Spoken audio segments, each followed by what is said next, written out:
Ano passado eu fiz um vídeo falando por que o BBB 22 estava flopado. E aí eu resolvi voltar pra falar, será que o BBB 23 também está flopado? Tudo isso sobre a ótica do storytelling. Então fica comigo até o final desse vídeo pra gente falar sobre isso. Olá, pipeteiro! Seja bem-vindo para mais um vídeo aqui no Tudo Sem Firulas. Eu sou a Laís Vargas, cofundadora do Minimiza, especialista em apresentações e em storytelling. Ano passado eu fiz uma análise aqui no canal falando sobre o Big Brother versão 2022. Muito provavelmente você não lembra porque foi uma edição ruim. Isso refletiu muito na audiência. Eu falei muito naquele vídeo sobre a parte do protagonista e do vilão. O Big Brother do ano passado, se você não lembra, foi aquele em que teve Jade Picon com o Arthur Aguiar. E aí, ali no início, já ficou declarada uma guerra, onde a Jade Picon ficou como uma vilã da história e o Arthur Aguiar ficou como um protagonista. E aí teve um paredão que a Jade saiu. Teve um paredão entre eles dois, a Jade atendeu o Big Fone, ela chamou ele pro paredão e ela saiu. O problema foi a partir daí. Ela era considerada a vilã da história. Quando a vilã sai, o filme acaba. Por quê? Não tem um antagonista. E foi justamente por isso que o BBB do ano passado flopou. Mas será que o BBB 2023 também está flopado? Uma parada que muita gente está falando do Big Brother edição 2023 é que a audiência não tá correspondendo, a audiência tá fraca mesmo, com mais de 1 bilhão de faturamento que a Globo conseguiu aí com todos os patrocínios. É a edição com mais marcas patrocinando, é a edição que a Globo mais está ganhando dinheiro com o patrocínio. Porém, isso não reflete o número de Ibope. E aí muita gente tá falando que tá flopado, mas eu discordo. Os hábitos das pessoas mudaram. A gente hoje não acompanha mais a TV aberta de uma forma geral. Eu, por exemplo, acompanho muito Big Brother. Eu tô adorando a edição 2023. Eu vejo tudo no Globoplay. Não necessariamente eu vejo ao vivo. Às vezes, como é muito tarde o programa, eu vejo no dia seguinte no Globoplay. Eu acompanho super nas redes sociais, eu acompanho os canais de fofoca aqui no YouTube que falam sobre o jogo. Eu adoro, eu estou exposta ao programa, eu estou exposta àquelas marcas, mas eu não dou aquela audiência do Ibope. Eu acredito muito que as pessoas têm que parar de pautar audiência em ponto de Ibope. Ah, tá dando só 17 pontos de Ibope. Cara, quem assiste TV aberta hoje em dia, claro que tem uma parcela gigante da população, que a gente tem aí mais de 220 milhões de pessoas e que a minha bolha, talvez a sua bolha também, não assista mais a TV. Mas a gente tá muito mais presente no Globoplay e nas redes sociais. Eu não acredito que o BBB 23 esteja flopado. Mas além da audiência, tem um ponto que eu considero super importante. Enquanto ano passado a gente já tinha ali o protagonista, que era o Arthur Aguiar favorito ao prêmio, e a gente teve a Jade Picon, que muito cedo foi embora do jogo, nessa edição de 2023 a gente tem um fator mais interessante ainda. Um fator que a gente não teve na edição da Juliette, por exemplo, em 2021, que é o fator surpresa. Reality show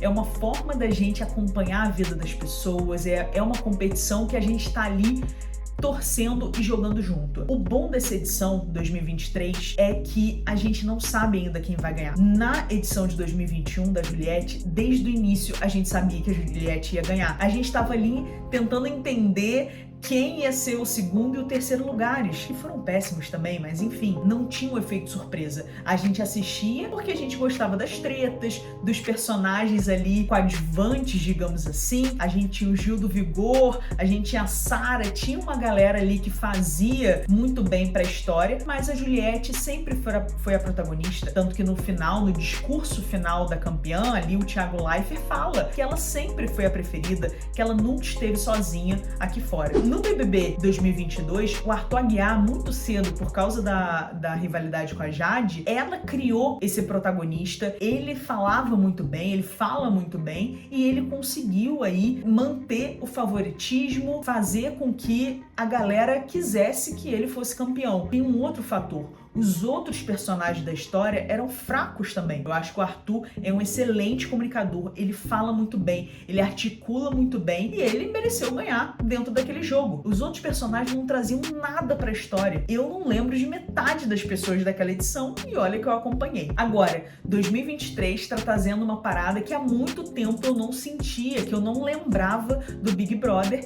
que era, eu não faço a menor ideia de quem vai ganhar. O legal também é que a gente demorou pra ter vilão vilão nessa edição. A gente foi ter vilão depois aí de mais de um mês de programa com o casal Gustavo e Kay Alves. Então, no momento que eu gravo esse vídeo, o Gustavo já saiu da casa, mas a Kay ainda tá na casa. Ela provavelmente vai ser um alvo aí nas próximas semanas. Além deles dois serem um vilão da casa, a gente não tem um protagonista forte ainda. A gente sabe que algumas pessoas aqui fora estão torcendo mais para algumas pessoas do que para outras. A gente tem algumas plantas na casa que precisam ser eliminadas o quanto antes, mas a gente não tem ainda um favoritismo. E isso é muito bom para sua história, porque você tem um efeito surpresa. E o que a gente pode aprender nisso para as nossas apresentações? É não deixar tudo escancarado. Quando a gente vai criar uma apresentação que vai ter storytelling ali, a gente tem que contar uma história, não fala logo, não resolva tudo de uma vez. Problemas que o seu personagem tem, o seu protagonista tem, e aí protagonista pode ser um projeto, pode ser um produto que você vende, um serviço que você vende, você tem que mostrar ali o lado imperfeito também. E isso que é a grande sacada que tá realmente fazendo bem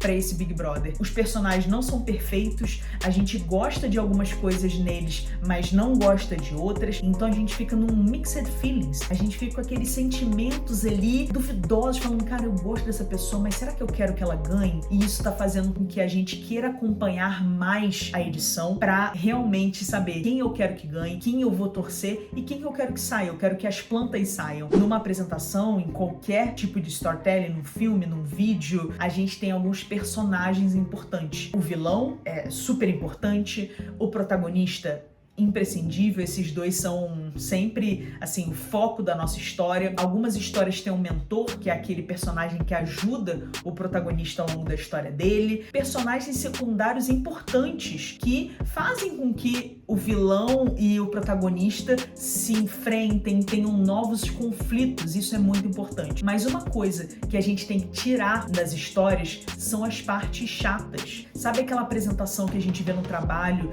que dá sono, que você não quer mais ver?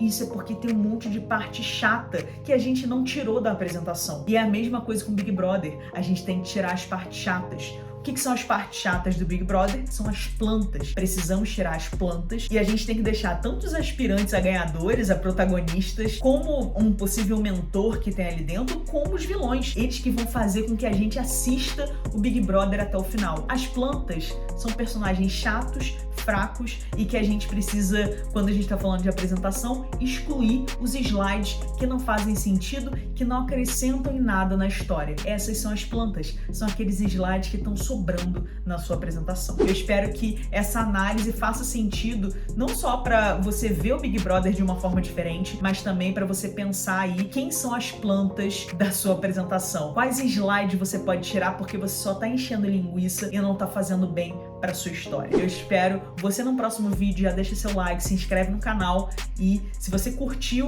deixa aqui um comentário que eu vou ler pessoalmente. Valeu, tchau, tchau!